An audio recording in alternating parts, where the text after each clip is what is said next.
Shalom saudara-saudara yang dikasihi oleh Tuhan. Hari ini saya akan berkhotbah dari Kejadian 22 ayat 1 sampai 14 dengan judul Pribadi yang Takut akan Allah. Saya akan bacakan.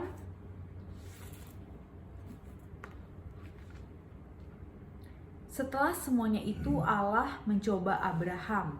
Ia berfirman kepadanya, "Abraham," lalu sahutnya, "Ya Tuhan," firman-Nya, "ambillah anakmu yang tunggal itu yang engkau kasihi, yakni Ishak. Pergilah ke tanah Moria dan persembahkanlah dia di sana sebagai korban bakaran pada salah satu gunung yang akan kukatakan kepadamu." Keesokan harinya, pagi-pagi bangunlah Abraham. Ia memasang pelana keledainya dan memanggil 2 orang bujangnya beserta Ishak anaknya. Ia membelah juga kayu untuk korban bakaran itu. Lalu berangkatlah ia dan pergi ke tempat yang dikatakan Allah kepadanya. Ketika pada hari ketiga Abraham melayangkan pandangnya, kelihatanlah kepadanya tempat itu dari jauh. Kata Abraham kepada kedua bujangnya itu, "Tinggallah kamu di sini dengan keledai ini. Aku beserta anak ini akan pergi ke sana. Kami akan sembahyang, sesudah itu kami kembali kepadamu." Lalu Abraham mengambil kayu untuk korban bakaran itu dan memikulkannya ke atas bahu Ishak anaknya, sedang di tangannya dibawanya api dan pisau. Demikianlah keduanya berjalan bersama-sama. Lalu berkatalah Ishak kepada Abraham ayahnya, "Bapa," sahut Abraham, "Ya anakku." Bertanyalah ia, "Di sini sudah ada api dan kayu, tetapi di manakah anak domba untuk korban bakaran itu?" Sahut Abraham, "Allah yang akan menyediakan anak domba untuk korban bakaran baginya, anakku." Demikianlah keduanya berjalan bersama-sama. Sampailah mereka ke tempat yang dikatakan Allah kepadanya. Lalu Abraham mendirikan mezbah di situ. Disusunnyalah kayu, diikatnya Ishak anaknya itu dan diletakkannya di mezbah itu di atas kayu api. Sesudah itu Abraham mengulurkan tangannya lalu mengambil pisau untuk menyembelih anaknya. Tetapi berserulah malaikat Tuhan dari langit kepadanya, "Abraham, Abraham," sahutnya. "Ya Tuhan." Lalu berfirman, "Jangan bunuh anak itu dan jangan kau apa-apakan dia. Sebab telah kuketahui sekarang bahwa engkau takut akan Allah dan engkau tidak segan-segan untuk menyerahkan anakmu yang tunggal kepadaku." Lalu Abraham menoleh dan melihat seekor domba jantan di belakangnya yang tanduknya tersangkut dalam belukar. Abraham mengambil domba itu lalu mengorbankannya sebagai korban bakaran pengganti anaknya. Dan Abraham menamai tempat itu Tuhan menyediakan. Sebab itu sampai sekarang dikatakan orang, di atas gunung Tuhan akan disediakan. Amin. Kita bersyukur hari ini dapat berkumpul di sini untuk merenungkan firman Tuhan. Saudara-saudara, nats yang baru saja kita baca di latar belakangi kejadian di mana Tuhan memperhatikan Sarah, memperhatikan keluh kesahnya, memperhatikan keluh kesah Sarah istri Abraham seperti yang difirmankannya dan menggenapi janjinya kepada Sarah. Sarah mengandung anak laki-laki bagi Abraham dan memberinya nama Ishak. Pada saat itu Sarah sudah tua dan Abraham pun telah berusia 100 tahun. Saudara-saudara, nats ini ditulis oleh Musa dan bercerita tentang Allah yang mencobai Abraham. Allah berfirman kepada Abraham untuk mengambil Ishak anaknya dan pergi ke tanah Moria dan mempersembahkan Ishak di sana. Keesokan harinya Abraham pergi bersama dengan Ishak dan bujang-bujangnya. Di perjalanan Abraham meninggalkan bujang-bujangnya dan pergi berdua dengan Ishak untuk sembahyang. Abraham membawa kayu bakaran, membawa kayu untuk korban. Lalu Ishak menanyakan kepada Abraham, di manakah korban untuk dikorbankan dan dipersembahkan kepada Tuhan. Sesampainya lalu di sana pun Abraham menjawab Ishak bahwa Allah yang akan menyediakan korbannya. Sampai tujuan ketika Abraham akan menyembelih Ishak, berserulah malaikat Tuhan kepada Abraham untuk jangan membunuh anaknya, dan Allah akhirnya menyiapkan seekor domba jantan untuk diambil dan dikorbankan sebagai ganti anaknya. Dan Abraham menamai tempat itu Tuhan yang menyediakan. Saudara-saudara, yang akan ditekankan dari nas ini adalah Allah mencobai Abraham, memintanya mengambil Ishak untuk dikorbankan. Lalu Abraham pergi, dan akhirnya dalam perjalanan dia meninggalkan bujangnya, dia pergi untuk berdoa, untuk sembahyang, dan dia naik ke atas gunung untuk mempersembahkan Ishak sebagai korban bakaran. Dan di atas gunung itu akhirnya ketika ia akan menyembelih anaknya, Tuhan menyediakan seekor kambing domba jantan untuk dipersembahkan kepada Allah. Saudara-saudara, dari kisah ini yang akan kita pelajari adalah bagaimana Abraham yang menjadi pribadi yang takut akan Tuhan, demikian kita pun dapat menjadi pribadi yang takut akan Tuhan. Saudara-saudara, marilah kita menjadi takut akan Tuhan. Bila manakah kita menjadi takut akan Allah?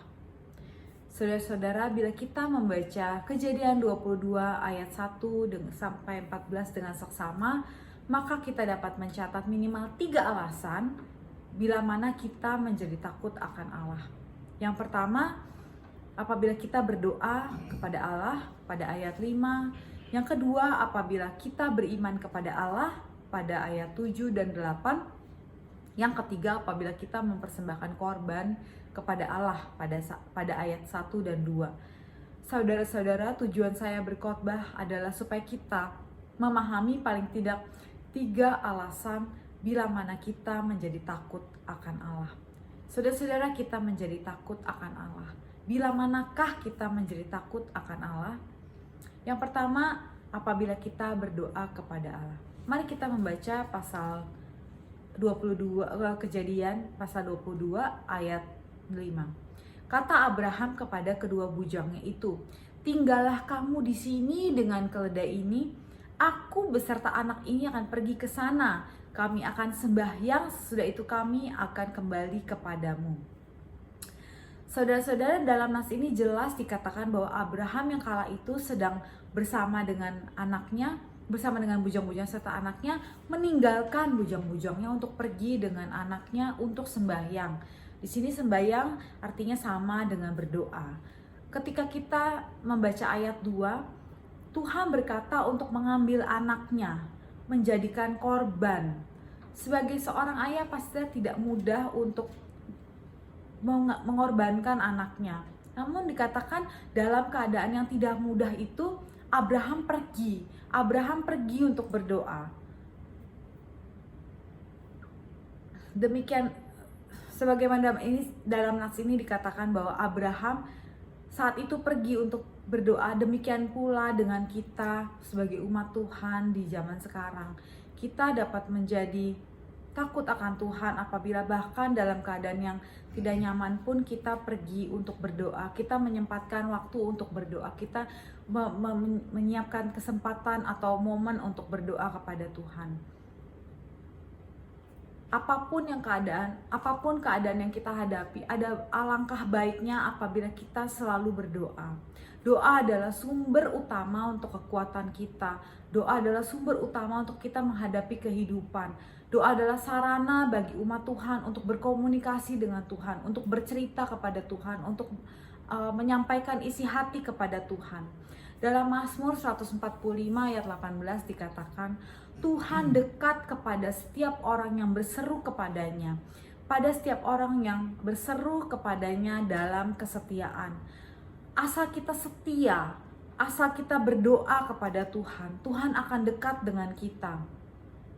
Dalam bagian lain dalam Alkitab pada Lukas 41 ayat 4, pada Lukas dikatakan ketika Tuhan Yesus sedang berada di Taman Getsemani, Tuhan Yesus yang saat itu menghadapi rasa sedih, pada saat itu Tuhan akan disalibkan, Tuhan Yesus pun berdoa. keadaan akan disalibkan pastilah bukan keadaan yang gampang untuk Tuhan Yesus yang saat itu menjadi manusia. Keadaan yang gak mudah, diceritakan bahwa peluhnya menjadi seperti titik-titik darah. Semakin Yesus ketakutan, semakin ia sungguh-sungguh berdoa. Pastilah Tuhan Yesus saat itu hatinya hancur, pastilah saat itu hatinya bergelora. Mungkin pada saat itu Tuhan Yesus, andai kata itu saya mungkin saya sedang mengeluh sama Tuhan. Tapi Tuhan Yesus dalam keadaan seperti itu pun Tuhan Yesus berdoa dengan sungguh-sungguh. Dalam doa kita dapat merasakan kekuatan. Berdoa menjadi salah satu cara yang dapat membuat kita menyampaikan isi hati kita kepada Tuhan. Dimana ketika kita berdoa, kita merasa intim dengan Tuhan. Tuhan menjadi sangat dekat dengan kita. Oleh sebab itu, mengacu pada cerita di atas, bila kita berdoa kepada Allah, kita menjadi takut akan Allah. Saudara-saudara, marilah kita menjadi takut akan Allah. Bila manakah kita menjadi takut akan Allah? Yang kedua, apabila kita beriman kepada Allah. Mari kita membaca pasal 22 ayat 7 dan 8. Lalu berkatalah Ishak kepada Abraham ayahnya, "Bapa," saut Abraham, "Ya anakku," bertanyalah dia, "di sini sudah ada api dan kayu, tetapi di manakah anak domba untuk korban bakaran itu?" Saut Abraham, "Allah yang akan menyediakan anak domba untuk korban bakaran baginya anakku." Demikianlah keduanya berjalan bersama-sama. Saudara-saudara, dalam nats ini dikatakan anaknya menanyakan keberadaan korban dan Abraham menjawab Allah yang akan menyediakan korban bakaran itu.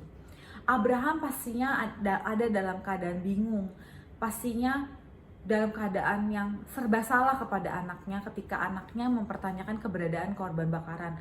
Kan gak mungkin Abraham berkata, "Kamu yang akan saya korbankan." Abraham bahkan tidak bisa menjawab hal itu kepada anaknya. Dia gak bisa jawab, "Kamu loh sebentar lagi akan saya sembelih dan akan saya korbankan." Abraham pastinya bingung. Abraham belum pernah melihat domba yang akan disediakan nanti.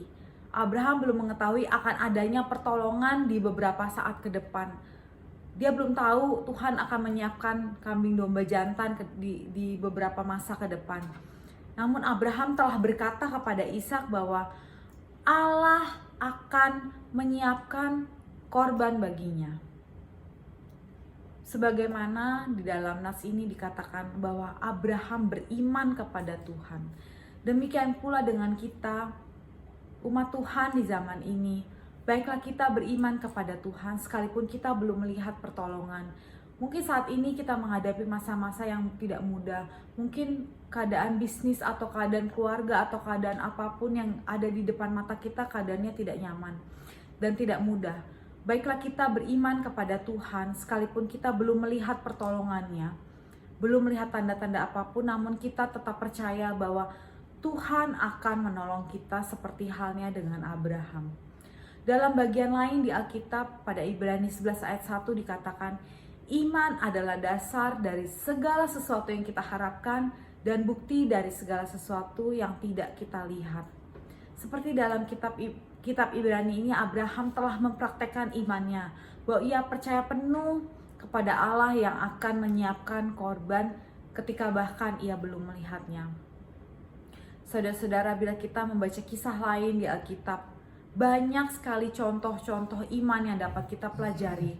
Satu contoh lainnya adalah contoh kisah Nuh yang tercatat dalam Kejadian 6 ayat 13-18 yang menceritakan bahwa Tuhan memerintahkannya untuk membuat bahtera dan Nuh mengerjakannya bahkan ketika Nuh belum melihat tanda-tanda kedatangan air bah. Mungkin saat itu sama seperti Abraham, Tuhan berkata kepadanya untuk menyiapkan bahtera. Nuh bahkan belum lihat, bahkan Nuh mungkin dicemooh oleh sekitarnya. Mungkin ketika Nuh sedang membuat bahtera, sedang memaku kayunya, mungkin sekelilingnya berkata Nuh itu aneh. Mungkin berkata di panas terik mungkin, lalu belum ada keadaan hujan, Nuh mempersiapkan bahteranya. Mungkin hal yang sedikit aneh untuk orang di sekitarnya. Namun Nuh beriman kepada Tuhan. Nuh tetap melakukan apa yang menjadi perintah Tuhan dalam dirinya. Nuh tetap beriman bahwa dia tahu akan datang air bah dan ia tahu bahwa Tuhan telah memerintahkannya untuk membuat bahtera. Dalam kehidupan kita banyak sekali hal yang dapat membuat kita ragu. Namun iman dapat menjadi dasar kita untuk tetap berpegang kepada Tuhan. Oleh sebab itu, mengacu pada cerita di atas, bila kita beriman kepada Tuhan, kepada Allah, kita menjadi takut akan Allah. Saudara-saudara, marilah kita menjadi takut akan Allah. Bila manakah kita menjadi takut akan Allah? Yang ketiga, apabila kita mempersembahkan korban kepada Allah. Marilah kita membaca kembali ayat 1 dan 2. Setelah semuanya itu, Allah mencoba Abraham. Ia berfirman kepadanya, Abraham, lalu sautnya, ya Tuhan, ambillah anakmu yang tunggal itu yang engkau kasihi, yakni Ishak. Pergilah ke tanah Moria dan persembahkanlah ia di sana sebagai korban bakaran pada salah satu gunung yang akan kukatakan kepadamu. Saudara-saudara, nas ini dikatakan bahwa Allah mencoba Abraham dengan memintanya mengorbankan anaknya yang tunggal yang dikasihinya dan menjadikannya korban. Arti kata korban adalah pemberian untuk menyatakan kebaktian atau kesetiaan. Pasti bukan hal yang mudah untuk seorang ayah yang memiliki anak tunggal untuk mengorbankan satu-satunya anak yang telah dinantikannya selama sekian tahun. Bahkan setelah umurnya 100 tahun, dia baru mendapatkan anak itu. Pasti gak mudah untuk seorang ayah. Apalagi kepada Sarah yang telah mengandungnya. Saudara-saudara, saya adalah seorang anak tunggal dan saya tahu betul bagaimana orang tua saya begitu menjaga saya sedari kecil. Begitu banyak sekali pertimbangan yang dilakukan oleh orang tua saya ketika saya ingin mengerjakan sesuatu. Saya dijagai dari kecil mungkin seperti emas. Sama halnya dengan Ishak, seperti anak tunggal satu-satunya, tapi ayahnya rela untuk mengorbankan dia ketika diperintah oleh Tuhan. Dalam Yakobus 2 ayat 21-22 dikatakan, Abraham dibenarkan karena perbuatan-perbuatannya ketika ia mempersembahkan Ishak. Dan iman bekerja sama dengan perbuatan-perbuatan, dan oleh perbuatan-perbuatan iman menjadi sempurna. Iman Abraham menjadi sempurna ketika ia mempersembahkan korban bakaran. Mempersembahkan korban bukan hanya saja memberikan korban, namun harus memberikan korban yang berkenan kepada Tuhan. Saudara-saudara, jika kita berbicara mengenai korban, maka alangkah baiknya jika kita belajar bersama-sama dari Habel. Seperti pada Kejadian 4 ayat 3-5 dikatakan, Tuhan berkenan akan persembahan Habel yang mempersembahkan korban dengan bagian yang terbaik dan persembahan yang dikenan oleh Tuhan. Jadi bukan hanya saja mempersembahkan korban, tetapi haruslah korban yang berkenan kepada Tuhan, berkenan di mata Tuhan. Bertolak belakang dengan Habel, Tuhan tidak menerima korban dari Kain, yang adalah kakak dari Habel. Karena Kain mempersembahkan sebagian dari hasil tanahnya kepada Tuhan. Demikian pula dengan kita sebagai umat Tuhan di zaman ini. Motivasi dari berkorban pun kepada Tuhan sangat penting. Bukan hanya saja dari bentuk korbannya, namun motivasinya pun penting. Karena Tuhan bukan hanya saja menilai dari korban persembahan, namun menilai hati kita yang paling dalam. Kita berkorban karena Tuhan telah terlebih dahulu berkorban bagi kita dengan mengirimkan anaknya yang tunggal bagi keselamatan kita. Dalam hidup kita ada banyak sekali korban yang dapat kita persembahkan kepada Tuhan. Namun ada satu korban yang paling berharga untuk kita persembahkan kepada Tuhan, yaitu diri kita sendiri yang taat kepada Tuhan. Asal kita mau taat, mau sungguh-sungguh belajar untuk selalu dengar-dengaran akan Tuhan, itu adalah korban yang paling berharga di mata Tuhan.